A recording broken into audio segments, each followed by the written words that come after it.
मुंबई की लाइफलाइन कही जाने वाली लोकल ट्रेन एक बार फिर विवाद और हिंसा की वजह से सुर्खियों में है। आए दिन लोकल ट्रेन के डिब्बों में कोई न कोई हिंसक झड़प देखने को मिल रही है। वहीं अब सीट को लेकर शुरू हुआ मामूली विवाद देखते ही देखते इतना बढ़ गया कि एक महिला ने कथित तौर पर अन्य महिला यात्रियों पर पेपर स्प्रे छिड़क दिया। लगातार सामने आ रही ऐसी घटनाओं ने लोकल ट्रेनों में यात्रियों की सुरक्षा और बढ़ती भीड़ को लेकर गंभीर सवाल खड़े कर दिए हैं। दरअसल मध्य रेलवे की एक लोकल ट्रेन के प्रथम श्रेणी महिला डिब्बे की खबर है। जानकारी के मुताबिक सुबह के व्यस्त समय में डोंबिवली से कुछ महिलाएं कल्याण तक सिर्फ इसलिए यात्रा करती हैं ताकि वापसी में सीएसएमटी जाने वाली ट्रेन में पहले से सीट सुरक्षित कर सकें।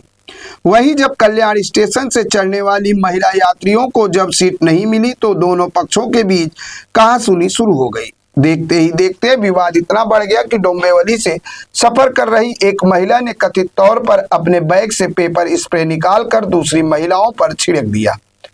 घटना के बाद ट्रेन जैसे ही सुबह करीब 8:30 बजे छत्रपति शिवाजी महाराज टर्मिनस पहुंची, राज्य रेलवे पुलिस यानी जीआरपी और रेलवे सुरक्षा बल यानी आरपीएफ की टीम मौके पर पहुंची और पेपर स्प्रे इस्तेमाल करने वाली महिला को हिरासत में लेकर पूछताछ शुरू कर दी। वहीं इससे पहले परेल से अंबरनाथ जा रही लोकल ट्रेन के लगेज डिब्बे में सीट साझा करने को लेकर 3 यात्रियों के बीच विवाद हुआ था। यह विवाद डोंबिवली और ठाकुरली स्टेशन के बीच इतना बढ़ गया कि मारपीट में बदल गया। अधिकारियों के मुताबिक झगड़े के दौरान एक यात्री के हाथ में पहने धातु के कड़े से गंभीर चोटें लगी। इस हिंसक झड़प में राजू वाघे, साहिल खंडारे और प्रीतेश कनौजिया घायल हो गए। इनमें से एक के सिर में गंभीर चोट आने के कारण उसे मुंबई के सायन अस्पताल में भर्ती कराया गया है। इसी बीच सोशल मीडिया पर एक और वीडियो तेजी से वायरल हो रहा है जिसमें लोकल ट्रेन के डिब्बे के अंदर कुछ लोग आपस में मारपीट करते दिखाई दे रहे हैं। हालांकि ये साफ नहीं हो पाया कि यह वीडियो कब का और इसमें कोई घायल हुआ है या नहीं। वहीं एक अलग घटना में कुर्ला रेलवे स्टेशन के प्लेटफॉर्म पर एक व्यक्ति हाथ में लकड़ी का डंडा लेकर दौड़ता हुआ दिखाई दिया, जिससे यात्रियों में कुछ देर के लिए अफरा तफरी मच गई। सुरक्षा कर्मियों ने तत्काल कार्रवाई करते उसे पकड़ लिया। उसकी पहचान 49 वर्षीय साजिद अब्दुल करीम चौधरी के रूप में हुई है। प्रारंभिक जांच के अनुसार वह मानसिक रूप से अस्वस्थ प्रतीत हो रहा था। फिलहाल उसे जीआरपी ने हिरासत में लेकर आगे की पूछताछ शुरू कर दी है। मुंबई लोकल ट्रेन लाखों यात्रियों की जीवन रेखा है, लेकिन लगातार बढ़ती भीड़, सीट को लेकर तनाव और छोटी छोटी बातों पर हिंसा की घटनाएं चिंता का विषय बनी रही है। ऐसे में सवाल यह है कि क्या केवल सुरक्षा बलों की तैनाती काफी है या फिर यात्रियों में जागरूकता, अनुशासन और बेहतर भीड़ प्रबंधन की भी उतनी ही जरूरत है। देखिए, मध्य रेलवे में कल रात में कुर्ला स्थानक पे एक व्यक्ति प्लेटफॉर्म के ऊपर एक लकड़ी की काठी लेके दौड़ता हुआ नजर आया था। यह व्यक्ति आरपीएफ और जीआरपी के द्वारा पकड़ा भी गया है। ये 49 साल का एक व्यक्ति है जो प्राथमिक दृष्टया मानसिक रूप से प्रताड़ित दिख रहा है, मानसिक रूप से परेशान दिख रहा है।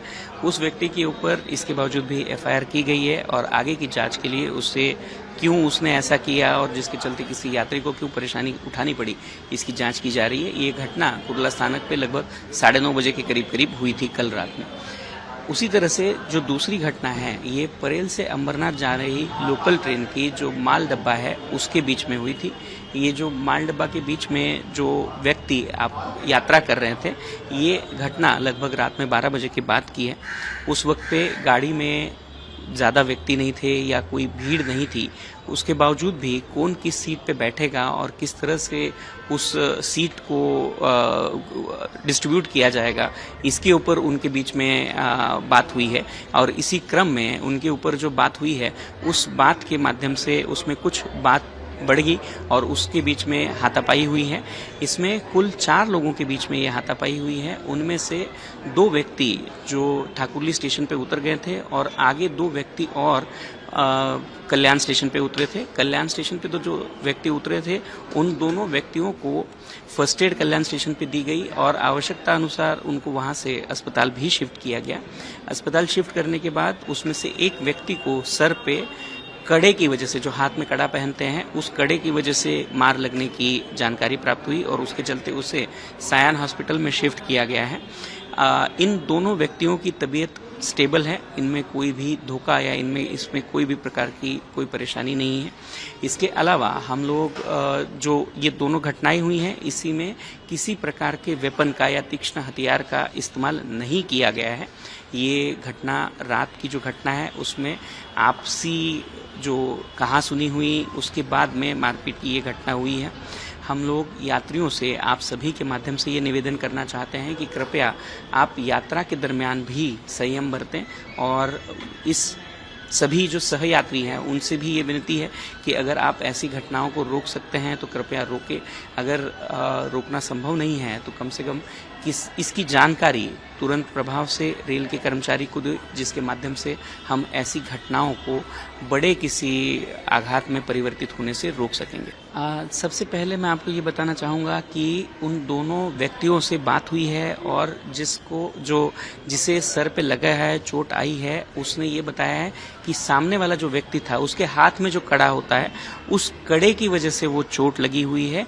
किसी प्रकार के धारदार हथियार या वेपन का इस्तेमाल इस जो क्वारल था या ये जो झगड़ा था उस नहीं किया गया है। दूसरी महत्वपूर्ण बात है कि आरपीएफ के द्वारा हम लोग, आरपीएफ हो, जीआरपी हो, इनके द्वारा लगातार जो यात्रियों का सामान है उसे चेक कर रहे हैं। किंतु यहाँ पे जैसे अब ये व्यक्ति है, इसके हाथ में जो कड़ा है उस कड़े को रोकना या उस कड़े की पहचान करना ये मुश्किल है। कई बार सबसे अच्छी चीज़ जो आरपीएफ कर सकता है वो ये है कि इसको जल्द से जल्द रिस्पॉन्ड करें और स्टेशन स्टाफ ने और आरपीएफ ने इसे तुरंत रिस्पॉन्ड किया। इस घटना दीवा के बाद में ये घटना हुई थी। घटना होने के बाद तुरंत प्रभाव से आरपीएफ ने इसको रिस्पॉन्ड किया और कल्याण स्थानक के ऊपर इन व्यक्तियों को पकड़ा भी गया। उन व्यक्तियों को हॉस्पिटल में एडमिट भी कराया गया। उनकी तबीयत भी स्टेबल है, किसी प्रकार की परेशानी उनको ना हो इसका भी प्रयास किया जा रहा है। किंतु एफआईआर के माध्यम से जिसकी गलती है उस व्यक्ति को उसके निश्चित एंड तक पहुंचाने का काम भी मध्य रेलवे की आरपीएफ और जीआरपी की मदद से किया जा रहा है। देखिए, हमने फ्लेक्सिबल टाइमिंग के लिए और स्टैगर्ड टाइमिंग के लिए काफ़ी सारे कॉर्पोरेट ऑफिसर्स से बात की है। हमें कुछ लोगों से पॉजिटिव रिस्पॉन्सेस आए हैं, लेकिन जितने रिस्पॉन्सेस अभी तक मिले हुए हैं वो रिस्पॉन्सेस कुछ एक मेजर इम्पैक्ट करने के लिए एडिक्वेट नहीं है। हमारी लगातार कॉर्पोरेट ऑफिसेस हो या गवर्नमेंट ऑफिसेस हो, उनसे भी बातचीत चल रही है। हम लोग ये कोशिश कर रहे हैं कि ज़्यादा से ज़्यादा संगठनाएं इनमें मध्य रेल का और भारतीय रेल का साथ दें, जिसके माध्यम से हम जो मॉर्निंग और इवनिंग पीक है उन दोनों पीक को और विस्तारित कर सके, ताकि यात्रियों को आने और वापस घर जाने में कम परेशानियों का सामना करना पड़े।